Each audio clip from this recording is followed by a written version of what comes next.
In today's video, I'm going to walk you through on how to log in to your Netflix account. If you have subscribed for the Netflix subscription, to watch it, you just need to log into it. If you're doing this on your laptops or your desktops, just open up your web browsers and search for netflix.com. If you're using your mobile applications, you just download it onto your phones and it's pretty much the same process. Just click on the sign in option on the home screen of Netflix,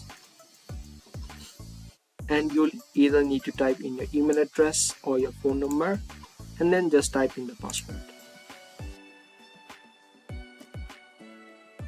If you want to reveal your password to confirm it, you can click on this show option. And if you want this device to remember you the next time you log in, make sure you check this box. After you're done, you can just click on sign in.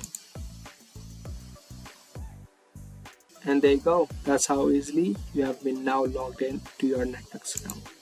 Now you can start watching movies and TV shows on the Netflix platform.